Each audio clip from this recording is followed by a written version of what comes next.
Buen día, profe. Mi nombre es Laura Victoria Toro Cortés, estudiante de Química Inorgánica, y el día de hoy vamos a hablar acerca del sulfato de calcio. El sulfato de calcio es un compuesto químico formado por el elemento calcio y el sulfato, que es compuesto por azufre y 4 átomos de oxígeno. Como lo vemos acá, tenemos la estructura en 2D del sulfato de calcio. Vemos que acá en la parte de abajo se encuentra el catión de calcio y luego vemos la estructura molecular del sulfato. En el centro vemos el azufre y luego alrededor de este vemos los 4 oxígenos. Vemos que algunos tienen enlaces dobles y otros tienen enlaces simples, pero aunque se ve de esta manera, podemos determinar que tienen características similares porque los electrones se distribuyen en los enlaces por resonancia.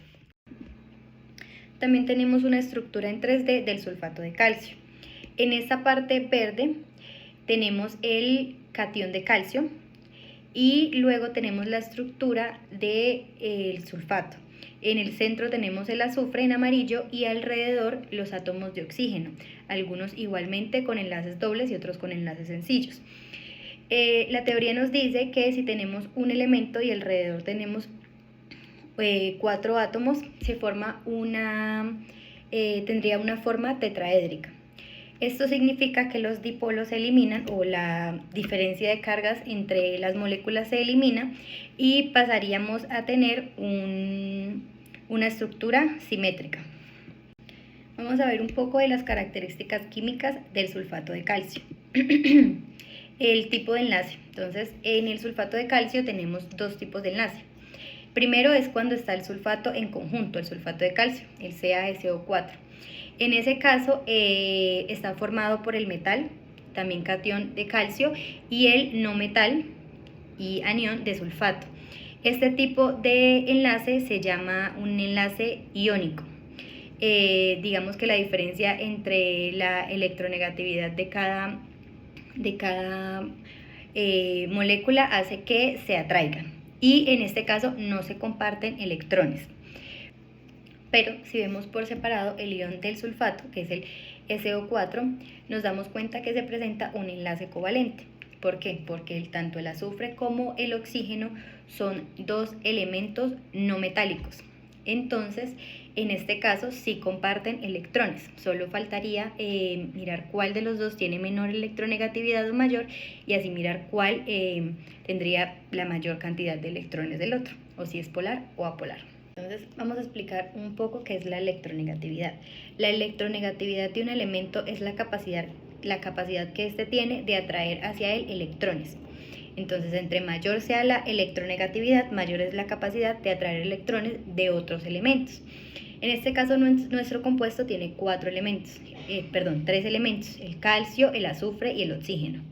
En este caso, el calcio tiene una electronegatividad de 1, el azufre de 2,58 y el oxígeno de 3,44. Esto quiere decir que el calcio es el de menor electronegatividad y el oxígeno es el de mayor electronegatividad. Entonces, en el caso del enlace covalente del sulfato, nos damos cuenta que el oxígeno va a traer mucho más electrones del sulfato, ya que tiene una electronegatividad más alta. Ok, entonces vamos a explicar un poco qué es la polaridad. Como lo explicamos en un inicio, la polaridad solamente se da en enlaces covalentes. El caso del sulfato de calcio completo en conjunto no se puede determinar como polar o apolar, pues porque es un enlace iónico. Es decir, pues ellos no se están compartiendo electrones, entonces pues no se podría especificar. Pero en la parte del ion de sulfato sí podemos determinarlo. Entonces existe el polar y el apolar. El polar es cuando se da entre elementos con electronegatividad muy diferente, entonces pues termina un elemento llevándose los electrones del otro. Pero en el enlace apolar es cuando son elementos muy similares, entonces queda todo más simétrico y no hay como una competencia por ganar electrones del otro elemento. Entonces, en el caso del sulfato y del oxígeno, como lo explicábamos con la electronegatividad, hay una diferencia mayor de 0,5, mucho mayor de eso. Entonces, por ende, pasa a ser un enlace covalente polar. Solo cuando vemos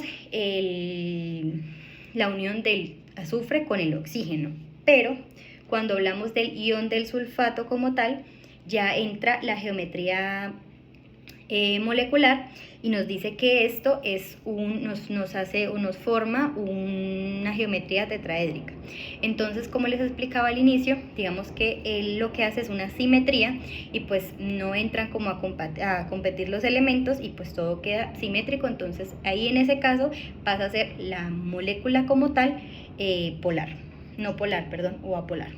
Ok, para el caso de la reacción química, yo elegí una reacción de neutralización. Entonces es cuando se neutraliza el ácido sulfúrico con el hidróxido de calcio, y esto, o cuando el ácido sulfúrico reacciona con el hidróxido de calcio, se forma el sulfato de calcio hidratado con agua, lo que conocemos comúnmente como yeso.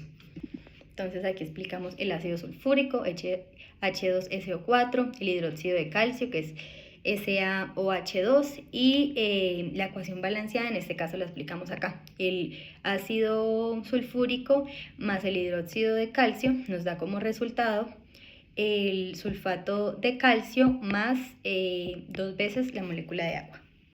Pasamos a explicar los reactivos y productos de nuestra ecuación.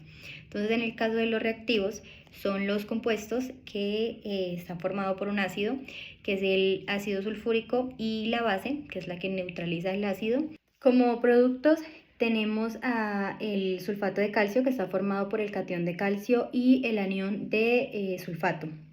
Y también tenemos el H2O, la molécula del agua, que está formada por el hidrógeno y en reacción con el hidróxido de la base. Necesitamos saber cuál es el número de moléculas que aparece pues, en la reacción para saber si esta está balanceada, o también conocido como coeficiente estequiométrico. Entonces, en nuestra ecuación tenemos una molécula de ácido sulfúrico más una molécula de hidróxido de calcio. Esto nos da como resultado una molécula de sulfato de calcio más 2 moléculas de agua. Ok, entonces en el caso de aplicación de la ecuación química en la vida real, escogí en la parte de la minería durante las operaciones mineras, las cuales se presentan con mucha frecuencia en Colombia, en municipios como La Guajira o El Cesar.